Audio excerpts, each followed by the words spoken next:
Rajasthan domestic travel mart का चौथा संस्करण 13 से 15 सितंबर को आयोजित होगा। Federation of hotels and restaurants of Rajasthan और राजस्थान पर्यटन विभाग के संयुक्त तत्वावधान में आयोजित इस कार्यक्रम का उद्घाटन समारोह 13 सितंबर को राजस्थान इंटरनेशनल सेंटर में होगा, जिसमें केंद्रीय पर्यटन मंत्री गजेंद्र सिंह शेखावत और डिप्टी सीएम दिया कुमारी बतौर मुख्य अतिथि शामिल होंगे। 14 और 15 सितंबर को बिरला ऑडिटोरियम में B2B बैठकें आयोजित होंगी। 16 सितंबर को मार्ट में शामिल प्रतिनिधि राजस्थान फेम टूर के लिए रवाना होंगे। पर्यटन विभाग के शासन सचिव रवि जैन ने A1 टीवी को जानकारी देते हुए बताया कि इस बार RDTM की थीम वेडिंग, इंसेंटिव, कॉन्फ्रेंस और इवेंट तय की गई है। यह मार्ट न केवल घरेलू पर्यटन को प्रोत्साहन देगा, इस मार्ट में 200 से अधिक स्टॉल्स और 600 से ज्यादा प्रॉपर्टीज का प्रदर्शन किया जाएगा। विभिन्न travel planners, tour operators, travel agents, hoteliers और स्टेक होल्डर्स इस मार्ट में शामिल होंगे। FSTR के प्रेसिडेंट कुलदीप सिंह चंदेला ने प्रेस कॉन्फ्रेंस में बताया कि RDTM का उद्देश्य राज्य के भीतर और बाहर से अधिक पर्यटकों को आकर्षित करना और राज्य की अर्थव्यवस्था को सुदृढ़ बनाना है। डोमेस्टिक ट्रेवल मार्ट की शुरुआत कल से होने जा रही है और इन दिनों सरकार ने हाल ही में कुछ दिन पहले पर्यटन विभाग की कमान जो है रवि जैन को सौंपी है। पर्यटन विभाग के शासन सचिव रवि जैन महाशय, सर, डोमेस्टिक टूरिज्म कोरोना के बाद निश्चित रूप से बढ़ा है, तो ट्रेवल मार्ट की उपयोगिता भी और ज्यादा अधिक हो जाती है। तो राजस्थान सरकार ने जिम्मा अब आपके पर्यटन की कमान पूरी आपके हाथ में, किस तरीके से इसको देखते हैं? डोमेस्टिक टूरिज्म एक बहुत बड़ा सेक्टर है। एक्चुअली डोमेस्टिक टूरिज्म को हम इस तौर पे भी देख सकते हैं कि लोग बाग विदेश जा रहे हैं। अभी बड़े बड़े पैकेजेस विदेश के भी बहुत सस्ते हो गए हैं पुराने ज़माने के मुकाबले में, तो जनता बाहर घूमने जा रही है विदेशों में।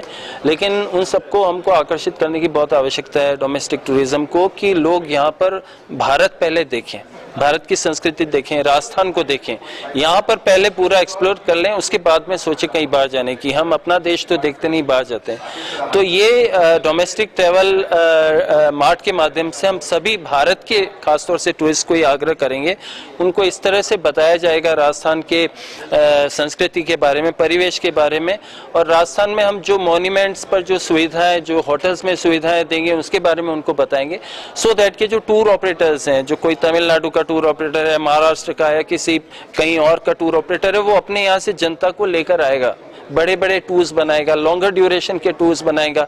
यहाँ पर अगर उसको रहने की और ट्रैवलिंग की अच्छी फैसिलिटीज अगर उसको नजर आए तो डेफिनेटली प्रमोट होंगे, वहाँ पर जाकर वापस उसका तो ये प्रचार प्रसार करने के लिए बेसिकली ये ट्रैवल मार्ट हम आयोजित कर रहे हैं। 250-300 यहाँ पर टूर ऑपरेटर्स यहाँ पर आएंगे, आपस में चर्चा करेंगे। आने वाले दिनों में जो टूरिस्ट सीजन आ ही रहा है, अब शुरू हो गया है, तो मैं आशा करता हूं कि एक बड़ी संख्या में टूरिज्म का इन्फ्लक्स इस बार पिछले सालों के मुकाबले होगा।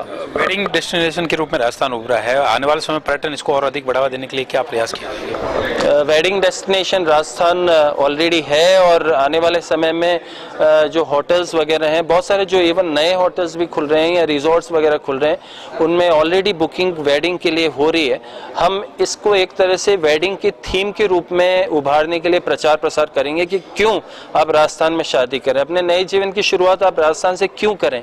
तो हम उनको बताएंगे कि जो राजसी वैभव है, जिस ऐश्वर्य के साथ यहाँ पर वो एक अपने जीवन की शुरुआत कर सकते हैं, जो मेमोरीज होती हैं, जो फोटोग्राफीज होती है, जो आपके पलों को याद करने की बात होती है शादी जब होती है उसकी, तो उस राजस्थान से शायद मुझे नहीं लगता राजस्थान से बढ़िया कोई सेटिंग उनको मिल सकती है। जो किले की सेटिंग है, जो महलों की सेटिंग है, जो राजस्थान में दूर दराज डेजर्ट में ट्रेवल करते हुए कपल्स की सेट, ये सारी चीजें उनकी वेडिंग को बहुत ही एक मेमोरेबल इवेंट बनाएगी। ऐसा हम प्रचारित करेंगे जिससे आने वाले भविष्य में और भी ज्यादा वेडिंग डेस्टिनेशन। सर, आने वाले मार्च में आईफा अवार्ड भी यहाँ पर होने जा रहा है, इस बार पहली बार जयपुर में, और टूरिज्म डिपार्टमेंट की भूमिका रहेगी, किस तरीके से अभी प्लानिंग चल रही है? अभी इसके बारे में प्रिलिमिनरी बात चल रही है, तो मैं आपको कुछ बता नहीं पाऊंगा इसके बारे में। सर, जयपुर के अंदर न्यू स्पॉट है, चाहे जल महल पर वोटिंग की डिप्टी सीएम ने भी दौरा किया था उसमें, और वो भी मावटा में भी डेवलप करने के निर्देश दिए, उसकी क्या तैयारी है? अभी जयपुर का जो हेरिटेज सिटी है, जो वर्ल्ड सिटी है, प्लस जल महल है, उसका भ्रमण भी किया है।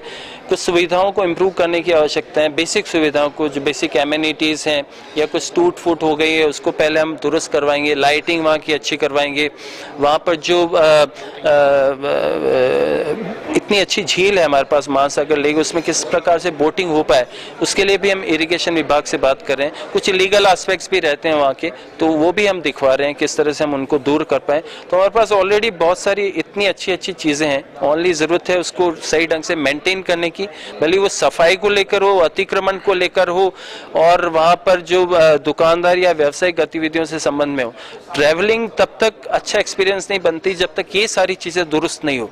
तो ये चीज़ें दुरुस्त करने का हम पूरा प्रयास करेंगे पूरे वर्ल्ड सिटी में और जल महल के आसपास। अंतिम सवाल, इस बार पर्यटन सीजन रविजन के हाथ में कमान है, किस तरीके से देखते टूरिस्ट कितना इजाफा होगा? मैं नंबर या कोई परसेंटेज तो नहीं बता पाऊंगा, लेकिन इतना ज़रूर आश्वस्त करता हूं कि अगर हमने सिंसियरली प्रयास किया है और कुछ क्रिएटिव चीज़ें हमने जोड़ी, तो डेफिनेटली पिछले वर्षों के मुकाबले इस बार काफ़ी अच्छा इन्फ्लक्स होगा।